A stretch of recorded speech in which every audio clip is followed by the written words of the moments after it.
நீங்கள் கேட்டுக்கொண்டிருப்பது வல்லமேன் தானி www.valamentani.com. அடுத்து வருவது சுவிஸ் தேசத்திலிருந்து கேமிசன் வழங்கும் நித்திய அழைப்பு இணைய வானொலி நிகழ்ச்சி.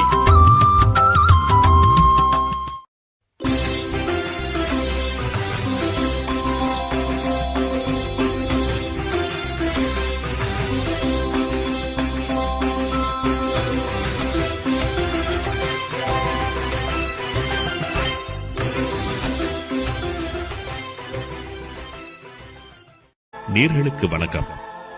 கர்த்தராகிய இயேசு கிறிஸ்துவின் இனிய நாமத்தில் நேர்களே உங்களை வாழ்த்துகின்றோம், வரவேற்கின்றோம். மணவாளன் இயேசுவை எதிர்கொள்ள மனவாட்டியான மனித குலத்தை ஆதாயப்படுத்துவதே நமது நோக்கம்.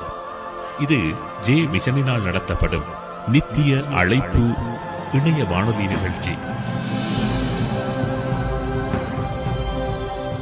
பிரதி சனிக்கிழமைகளில் காலை 9:30 முதல் 10 மணி வரை கேட்டு ஆசீர்வாதங்களை பெற்றுக் கொள்ளலாம். நித்திய அழைப்பு இணைய வானொலி நிகழ்ச்சியில் விசுவாசத்தை கட்டியெழுப்பும் தேவ செய்திகளும் ஆசீர்வாதங்களை பெற்று தரவல்ல ஜெபங்களும் ஒலிபரப்பாகும். ஜேமிஷன் சகோதரர் எரிக் மற்றும் சகோதரி ரெஜினா எரிக் ஆகியோர் இணைந்து நிகழ்ச்சிகளை வழங்குவார்கள். மேலதிக விவரங்களுக்கு www.jehmission.com இந்த இணைய முகவரி மூலம் தொடர்பு கொள்ளலாம்.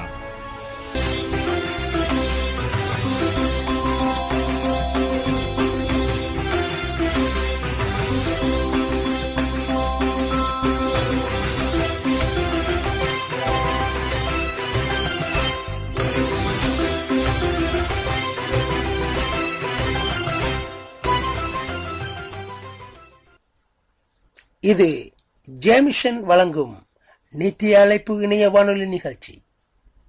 பிரதி சனிக்கிழமைகளிலும் ஞாயிற்றுக்கிழமைகளிலும் காலை 9:30 முதல் 10 மணி வரை நீங்கள் வல்லமையின் தொனி இணைய வானொலியில் கேட்கலாம். சுவிஸ் தேசத்திலே 26 மாநிலங்களிலும் இயேசு கிறிஸ்துவை அறிவிக்க வேண்டும் என்று நாங்களும் பாரப்படுகின்றோம். எங்களது ஊழியங்களுக்காகவும் நீங்களும் ஜெபம் பண்ணிக் கொள்ளுங்கள். நேர்களே, அடுத்ததாக தேவ செய்தியை வழங்குபவர் சகோதரி ரெஜினா எரிக். நீங்கள் தேவ செய்தியை கேட்டு ஆசீர்வாதங்களை பெற்றுக் கொள்ளுங்கள். கிறிஸ்துவுக்குள் பிரியமானவர்களே, பிலிப்பியர் 4 அதிகாரம் 6-7 வசனங்கள் சொல்லுகிறது, நீங்கள் ஒன்றுக்கும் கவலைப்படாமல் எல்லாவற்றையும் குறித்து உங்கள் விண்ணப்பங்களை ஸ்தோத்திரத்தோட கூடிய ஜெபத்தினாலும் வேண்டுதலினாலும் தெரியப்படுத்துங்கள். அப்பொழுது எல்லா புத்திக்கும் மேலான தேவ சமாதானம் உங்கள் இருதயங்களையும் உங்கள் சிந்தைகளையும் கிறிஸ்து இயேசுவுக்குள்ளாக காத்துக்கொள்ளும். இப்படியாக சொல்லப்பட்டிருக்கிறது. நாங்கள் ஒன்றுக்கும் கவலைப்பட வேண்டிய அவசியம் எங்களுக்கு இல்லை. நாங்கள் எங்களுடைய விண்ணப்பங்கள் எல்லாவற்றையும் ஸ்தோத்திரத்தோட கூடிய ஜெபத்தினாலே தேவனிடத்தில் தெரியப்படுத்தும் போது தேவன் நமது ஜெபங்களுக்கு பதில் அளிக்கிறவராயிருக்கிறார். தேவன் நமது ஜெபங்களுக்கு நிச்சயமாகவே பதில் தருவார். அது நன்மையான நாங்கள் செய்கிற ஜெபங்கள், நாம் சில வேளைகளில் தவறுதலான ஜெபங்கள் செய்தால் கூட தேவன் அதற்கு நேர்த்தியான பதிலை தர வல்லவராயிருக்கிறார். நாங்கள் தவறுதலான ஜெபங்களை ஏறெடுக்கும் போது அதை ஒரு போதும் கர்த்தர் ஏற்றுக்கொள்ள மாட்டார். அதற்கு இல்லை என்று பதில் தருகிறவராக இருக்கிறார். நாங்கள் தவறுதலாக ஜெபித்தாலும் தேவன் அதுக்கு நேர்த்தியான பதிலைத்தான் தருவார். அதே போல நாங்கள் மிகவும் அவசரப்பட்டு எங்களுக்கு இந்த காரியம் உடனே வேணும் என்று அப்படியா நாங்கள் அவசரப்பட்டு ஜெபிக்கும் போது கூட தேவன் எங்களுக்கு ஏற்ற நேரத்தில் பதில் அளிக்க வல்லவராயிருக்கிறார். அதே போல அவர் நாங்கள் ஜெபிக்கிற எங்கள் ஜெபங்களுக்கு நாங்கள் எங்கள் சூழ்நிலைகள் எப்படி வேதனையின் மத்தியிலோ துன்பத்தின் துயரத்தின் கவலையின் கஷ்டத்தின் மத்தியில் நாங்கள் இருந்து நாங்கள் ஜெபிக்கும் போதும் உடனடியாகவே தேவன் நாங்கள் ஜெபிக்கும் பொழுது எங்களுக்கு சமாதானத்தை தருகிறார். உடனடியாக எங்களுடைய இருதயத்திலே தேவ சமாதானம் வருகிறது. அதனாலே எல்லா கவலைகள் கஷ்டங்களையும் மேற்கொள்ள அது எங்களுக்கு போதுமானதாய் இருக்கிறது. நாங்கள் நேர்த்தியான ஜெபங்களை ஏறெடுக்கும் போது தேவன் தம்முடைய சித்தத்தின்படி நல்ல பதில்களை தர வல்லவராய் இருக்கிறார். நாங்கள் தவறுதலான ஜெபங்களை ஏறெடுக்கும் போதும் கூட தேவன் நேர்த்தியான பதிலை தான் எங்களுக்கு தருவார். அவரும் தவறான பதிலை தர மாட்டார். எனவே நாங்கள் தேவனை நம்பினவர்களாய் உங்களுடைய வேண்டுதல்களை தேவனுக்கு தெரியப்படுத்தும் போது, சோத்திரத்தோட கூட நாங்கள் தெரியப்படுத்தும் போது எல்லா புத்திக்கும் மேலான தேவ சமாதானம் எங்கள் இருதயங்களை எங்கள் சிந்தைகளையும் கிறிஸ்து இயேசுக்களாக காத்துக்கொள்ளும் என்று வேதம் சொல்லுகிறது. அதன்படி அந்த தேவ சமாதானம் எங்கள் இருதயத்தில் வருகிறது. அதே போல தெசலோனிக்கேயர் 1 தெசலோனிக்கேயர் 5ஆம் அதிகாரம் 17-18 வசனங்கள் நாங்கள் பார்ப்போமாயிருந்தால், இடைவிடாமல் ஜெபம் பண்ணுங்கள், எல்லாவற்றிலேயும் சோத்திரம் செய்யுங்கள், அப்படி செய்வதே கிறிஸ்து இயேசுவுக்குள் உங்களை குறித்து தேவனுடைய சித்தமாயிருக்கிறது. இப்படியாக சொல்லப்பட்டிருக்கிறது. நாங்கள் இடைவிடாமல் ஜெபம் பண்ண வேண்டும் என்று சொல்லும் போது நாங்கள் எங்களுடைய வேலைகளையும் செய்ய வேண்டியவர்களாகவே இருக்கிறோம். நாங்கள் வேலைக்கு போகிறவர்களாக நாங்கள் இருந்தால் நாங்கள் வேலைக்கு போக வேண்டும். வீட்டு வேலைகள் செய்ய, எங்களுடைய குடும்ப காரியங்களை நாங்கள் கவனிக்க வேண்டும். அத்தோடு நாங்கள் நேரம் கிடைக்கும் போதெல்லாம் தேவனை கொன்ற ஒரு நேரத்தை நாங்கள் ஒதுக்கி வைத்து அந்த நேரத்தில் ஜெபம் பண்ண வேண்டும். அதை தவிர நாங்கள் எப்ப எங்களுக்கு நேரம் கிடைக்குதோ அந்த நேரங்களிலெல்லாம் தேவ சமூகத்தில் நாங்கள் இருந்து ஜெபம் பண்ணுவது மிகவும் நல்லதென்று நான் கருதுகிறேன். எனவே நாங்கள் தேவனுடைய சமூகத்திலே இருப்பது ஒரு நாளும் வீணாய் போகாது. நாங்கள் எங்களுடைய வேலைகளை கவனிப்பது எவ்வளவு முக்கியமோ அதே போல நாங்கள் ஃப்ரீயா இருக்கும்போது நாங்கள் தேவ சமூகத்திலே இருந்து எல்லாவற்றையும் ஸ்தோத்திரத்தோட கூட தேவனுக்கு தெரியப்படுத்துவது அது மிகவும் நன்மையானதாகவே இருக்கிறது. நாங்கள் பழைய ஏற்பாட்டிலே 1 சாமுவேல் 1ஆம் அதிகாரத்தில் நாங்கள் பார்ப்போமா இருந்தால் 1ஆம் வசனத்திலிருந்து 20ஆம் வசனம் வரை உள்ள அந்த காரியங்கள்ல அன்னாளுடைய கதை சொல்லப்பட்டிருக்கிறது. அன்னாளை குறித்ததான காரியங்கள் அதில் குறிப்பிடப்பட்டிருக்கிறது.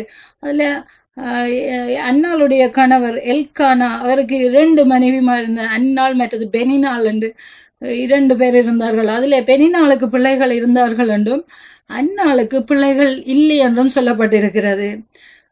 அதே போல அந்த அன்னாளை எல்கானா மிகவும் நேசித்தார் என்று சொல்லப்பட்டிருக்கிறது, வேதத்திலே சொல்லப்பட்டிருக்கு. அது மட்டுமல்ல, அந்த பெனினாள் அன்னாளை மிகவும் துக்கப்படுத்தும்படியாக அவளை மிகவும் விசனப்படுத்துவாள் என்று சொல்லப்பட்டிருக்கிறது. அது மட்டுமல்ல, சில வேளைகளில் அந்த பெனினாள் அன்னாளை வேதனைக்குட்படுத்தும் போது, மன சோர்வடைய பண்ணும்போது அவள் உணவு அருந்தாமல் அப்படியே மிகவும் அழுது கவலைப்படுவதாக அதில் வேதத்திலே கூறப்பட்டிருக்கிறது. அந்த வேளையில் அன்னாள் தேவ சமூகத்திலே போய் தன்னுடைய விண்ணப்பத்தை தேவனுக்கு தெரியப்படுத்துகிற அந்த காரியம் சொல்லப்பட்டிருக்கிறது. அன்னாள் மனங்கசந்து அழுது கர்த்தரை நோக்கி விண்ணப்பம் பண்ணினாள் என்று அதில் சொல்லப்பட்டிருக்கிறது. அந்த அவ்வளவு வேதனைகளின் மத்தியிலும் அவ்வளவு சிறுமையின் மத்தியிலும் அன்னாள் தேவ சமூகத்திலே தேவனிடத்தில் கர்த்தரை நோக்கி விண்ணப்பம் பண்ணி, சேனைகளின் கர்த்தாவே தேவரீர் உம்முடைய அடியாளின் சிறுமையை கண்ணோக்கி பார்த்து உம்முடைய அடியாளை மறவாமல் நினைத்தருளே, உமது அடியாளுக்கு ஒரு ஆண் பிள்ளையை கொடுத்தால் அவன் உயிரோடு இருக்கும் சகல நாளும் நான் அவனை கர்த்தருக்கு ஒப்பு கொடுப்பேன், அவன் தலையின் மேல் சவர்கத்தி படுவதில்லை என்று பொருத்தனை பண்ணி ஒரு ஜபத்தை ஏறெடுக்கிற காரியத்தை நாங்கள் காணக்கூடியதாக இருக்கிறது. இப்படியா அந்த அன்னாள் தேவனுடைய சமூகத்திலே ஒரு பொருத்தனையின் ஜபத்தை பண்ணி அந்த ஜபத்தை ஏறெடுத்த வேளையில் அதை ஏலி என்ற ஆசாரியர் அதை கவனித்து கொண்டிருந்தார். அன்னாளுடைய அந்த வாயை அவர் கவனித்து கொண்டிருந்தார் என்று சொல்லப்பட்டிருக்கிறது. அப்பொழுது அந்த ஏலி என்ற அந்த ஆசாரியர் நினைக்கிறார், அன்னாள் குடித்து வெறித்ததன் நிமித்தமாக, அவள் வெறி கொண்டதன் நிமித்தமாக அப்படி பேசுகிறாள் என்று அவர் நினைக்கிறார். அவருடைய வாய் அசைவை கவனித்து கொண்டிருந்தபடியினால் அந்த ஆசாரியர் அப்படி தவறுதலாக நினைக்கிறார். ஆனாலும் அன்னாள் இருதயத்திலே பேசினாள் என்று வேதம் சொல்லுகிறது. இருதயத்திலே பேசினால் அவள் உதடுகள் மாத்திரம் அசைந்தது என்று சொல்லி வேதம் சொல்லுகிறது. இருதயத்திலே விண்ணப்பம் பண்ணி அந்த உதடுகள் மாத்திரம் அசைந்ததை கண்ட ஆசாரியர் அப்படி தவறுதலாக நினைக்கிறார். ஆனாலும் அவர் போய் அன்னாளிடத்தில் கேட்டபோது அன்னாள் அதற்கு தான் அப்படி மெனக்கிலேசமுள்ள ஸ்திரீ திராட்சை ரசமோ மதுவாகிலும் குடிக்கவில்லை அப்படி என்று சொல்லி பதில் சொல்லி தான் தன்னுடைய கர்த்தருடைய சமூகத்திலே என் இருதயத்தை ஊற்றி விட்டேன் என்று சொல்லி அவர் சொல்றார். அந்த அன்னாள் சொல்ற காரியம் நான் கர்த்தருடைய சந்நிதியில் என் இருதயத்தை ஊற்றி விட்டேன் என்று சொல்லி சொல்றார். அப்படி அந்த சரியான மன வேதனையோடு மனம் கசந்த அந்த ஜபத்திலே கர்த்தருடைய சந்நிதியில் என் இருதயத்தை ஊற்றி விட்டேன் அப்படியாய் சொல்லுகிறார். அப்படியா சொன்ன வேளையில் அதன் பிற்பாடு அந்த ஆசாரியராகிய ஏலி அந்த அன்னாளை ஆறுதல் படுத்துகிற வார்த்தைகளை சொல்லுகிறார். அந்த சகோதரி ஆறுதல் படுத்தி அனுப்புவதை நாங்கள் காணக்கூடியதாக இருக்கிறது. முதல்ல அவர் தெரியாத விதமா என்றாலும் அவர் குடித்து வரைத்திருக்கிறார் என்ற நிலைமையிலே கண்டித்து விட்டார். ஆனாலும் அவருடைய மனவேதனையை கேட்டபோது ஆறுதல் படுத்துகிறார். அந்த வேளையில் அவர் சொல்லுகிற காரியம் சமாதானத்தோட போ, நீ இஸ்ரவேலின் தேவனிடத்தில் கேட்ட உன் விண்ணப்பத்தின்படி அவர் உனக்கு கட்டளை இடுவாராக அப்படி என்று சொல்லி அவருக்கு ஒரு ஆறுதல் வார்த்தையை சொல்லி அனுப்புவதை நாங்கள் காணலாம். அந்த ஆறுதல் வார்த்தையை கேட்ட அந்நாள் அதை தொடர்ந்து அதை நம்பி போகிறார். அது மட்டுமல்ல, அதன் பின்னர் போஜனம் செய்தாள் என்று சொல்லப்பட்டிருக்கிறது. அது அப்புறம் அவள் துக்க முகமாய் இருக்கவில்லை என்று வேதம் சொல்லுகிறது. அதன் பிற்பாடு அவள் துக்கமாய் இருக்கவில்லை. அதன் முன்பாக அப்படி இருந்திருந்தாலும் அந்த விண்ணப்பம் பண்ணின பின்பு அவள் துக்க முகமாய் இருக்கவில்லை என்று வேதம் சொல்லுகிறது. எனவே நாங்களும் எங்களுடைய விண்ணப்பங்களை தேவனுக்கு தெரியப்படுத்தும் போது எங்கள் இருதயத்தை ஊற்றி தேவ சமூகத்தில் எங்கள் இருதயத்தை ஊற்றி ஜெபித்து விட்ட பின்னர் உண்மையாகவே எங்களுடைய இருதயத்திலே ஒரு சமாதானம் வர வேண்டும். அது மட்டுமல்ல, எங்களுக்கு இருக்கிற துக்கங்களோ துயரங்களோ எப்படிப்பட்ட வேதனைகளா இருந்தாலும் அவைகள் எங்களை விட்டு அந்த நொடி பொழுதே எங்களை விட்டு போய்விட வேண்டும். எங்களை அநேகர் அப்படி செய்வதில்லை. எப்படித்தான் ஊழியர்களிடம் போய் ஜபித்தாலும், எத்தனை ஊழியர்களிடத்தில் நாங்கள் போய் ஜபித்தாலும், திரும்பவும் நாங்கள் வீட்டுக்கு வரும்போது அந்த கவலைகளை திருப்பவும் அந்த விண்ணப்பங்களை திருப்பவும் நாங்கள் எடுத்துக்கொண்டு வந்துடுவோம். மிகவும் கவலைப்பட்டவே அநேகர் வருவதுண்டு. ஆனால் அப்படியல்ல, உண்மையாகவே நாங்கள் தேவ சமூகத்தில் விசுவாசத்தோடு தேவனுடைய சமூகத்தில் நாங்கள் விண்ணப்பிப்போமாயிருந்தால் அவர் எங்கள் ஜெபங்களுக்கு நல்ல பதிலை தருவார் என்ற நம்பிக்கையோடு அந்நாளை போல அந்நாள் மிகவும் இருதயத்தை ஊற்றி ஜபித்ததன் பிற்பாடு அவள் துக்க முகமாய் இருக்கவில்லை என்று வேதம் சொல்லுகிறது.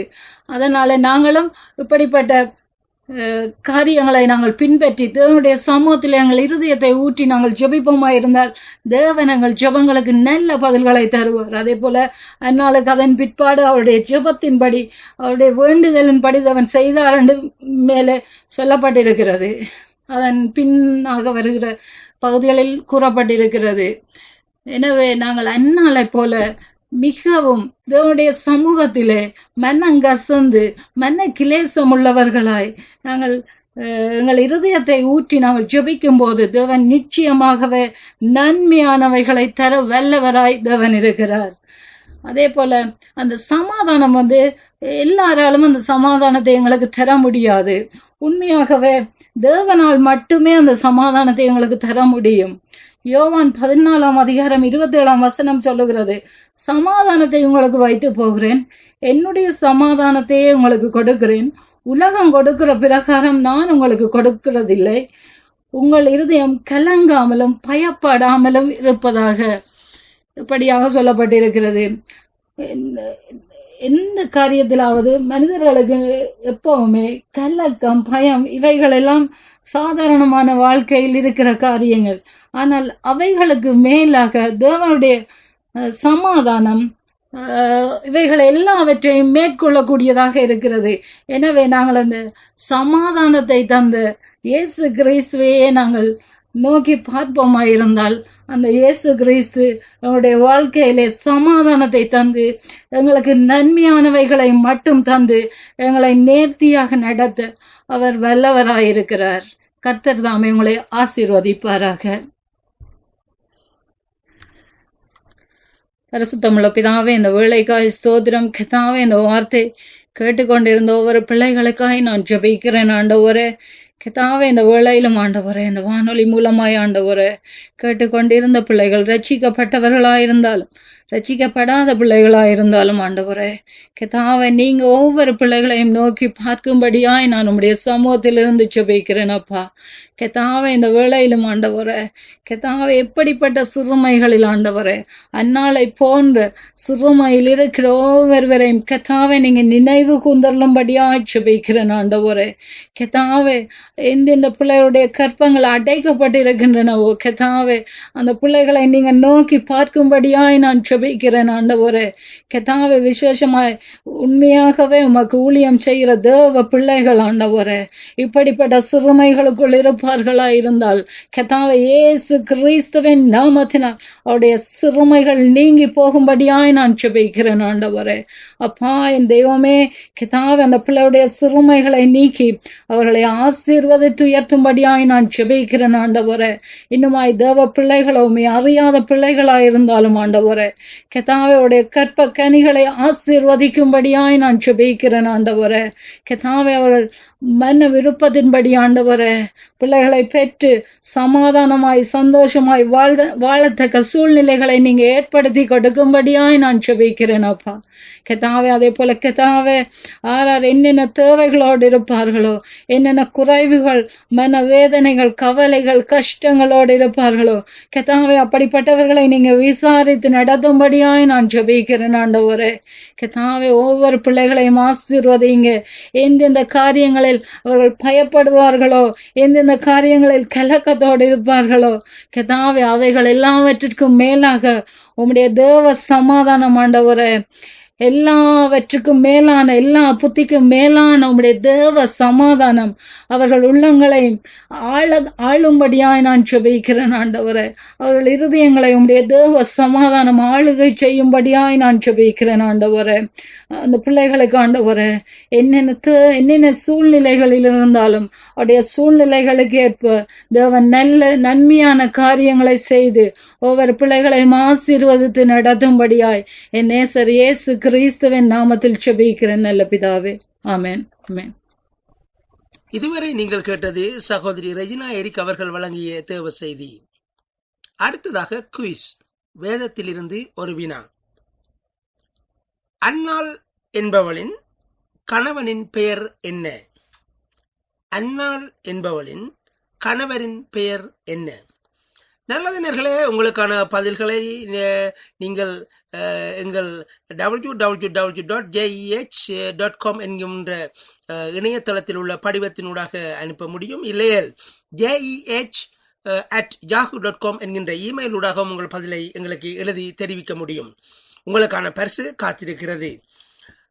அடுத்ததாக இனிய பாடல் ஒன்றை கேட்போமா?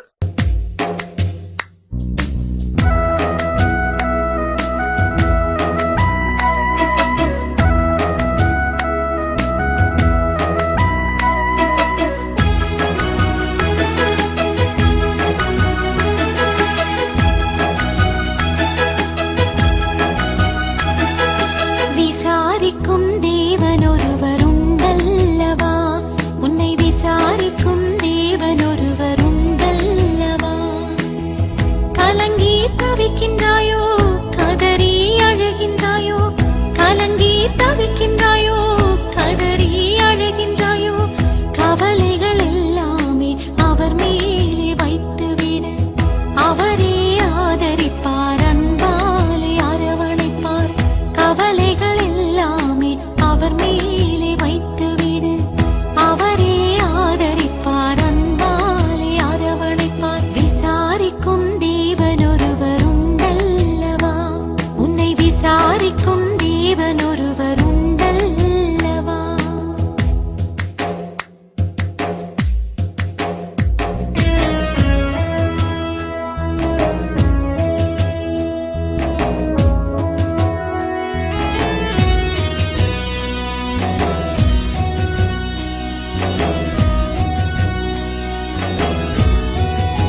உயர்த்தினார். மீன்கள் பிடித்தவனை சீடனாய் மாற்றினார். ஆடுகள் மேய்த்தவனை அரசனாய் உயர்த்தினார். மீன்கள் பிடித்தவனை சீடனாய் மாற்றினார். உன்னையும் உயர்த்திட ஒருவரும் இல்லையோ? உன்னையும் உயர்த்திட ஒருவரும் இல்லையோ? கவலைப்பட வேண்டாம், கண்ணீரும் விட வேண்டாம். கவலைப்பட வேண்டாம், கண்ணீரும் விட வேண்டாம். விசாரிக்கும் தேவன் ஒருவர் உண்டல்லவா? உன்னை விசாரிக்கும் தேவன் ஒருவர் உண்டல்லவா?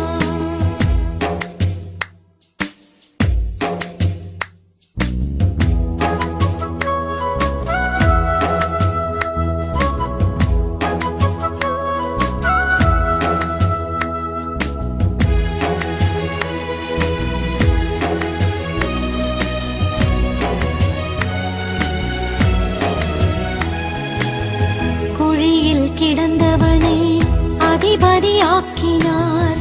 சவுலை பவுலாக்கி பரிசுத்தமாக்கினார். குழியில் கிடந்தவனை அதிபதியாக்கினார். சவுலை பவுலாக்கி பரிசுத்தமாக்கினார். உன்னையும் உயர்த்திட ஒருவரும் இல்லையோ? உன்னையும் உயர்த்திட ஒருவரும் இல்லையோ? கவலைப்பட வேண்டாம், கண்ணீரும் விட வேண்டாம். கவலைப்பட வேண்டாம், கண்ணீரும் விட வேண்டாம். விசாரிக்கும் தேவன் ஒருவர் உண்டல்லவா? உன்னை விசாரிக்கும் தேவன் ஒருவர் உண்டல்லவா?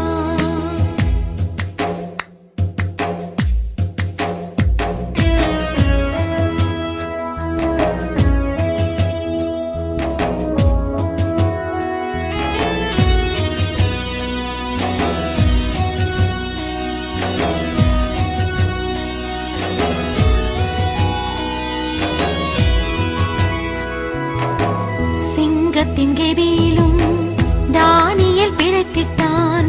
சீரின அலையிலும் படகை தப்புவித்தார். சிங்கத்தின் கெபியிலும் தானியேல் பிழைத்திட்டான். சீரின அலையிலும் படகை தப்புவித்தார். உனக்கும் உதவிட ஒருவரும் இல்லையோ? உனக்கும் உதவிட ஒருவரும் இல்லையோ?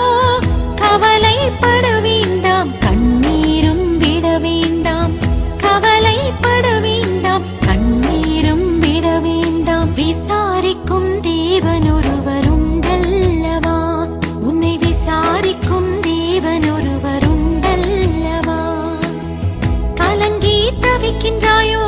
கதறி அழுகின்றாயோ? கலங்கி தவிக்கின்றாயோ? கதறி அழுகின்றாயோ? கவலைகள் எல்லாமே அவர் மேலே வைத்துவிடு. அவரே ஆதரிப்பார், அன்பாலே அரவணைப்பார்.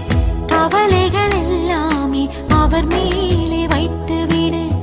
அவரே ஆதரிப்பார், அன்பாலே அரவணைப்பார். விசாரிக்கும் தேவன் ஒருவர் உண்டல்லவா? உன்னை விசாரிக்கும் தேவன் ஒருவர் உண்டல்லவா?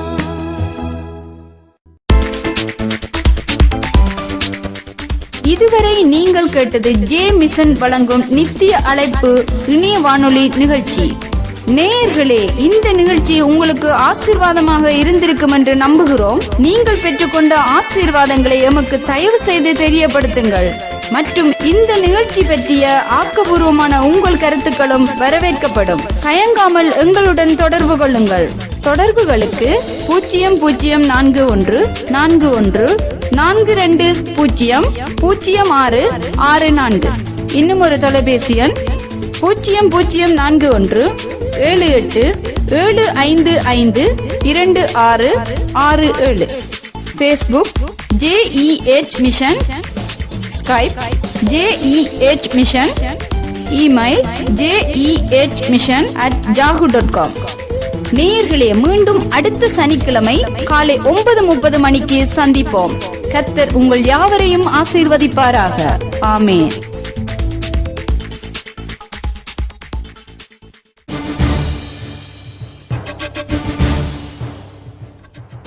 பரவசம் ஊட்டும் பரமன் இயேசுவின் பாடல்களை கேட்கவும், பரிசுத்தமாக்கும் பரமன் இயேசுவின் தேவ வார்த்தைகளை கேட்கவும் இணையுங்கள் வல்லமையின் தொனியுடன். www.வல்லமையின் தொனி.com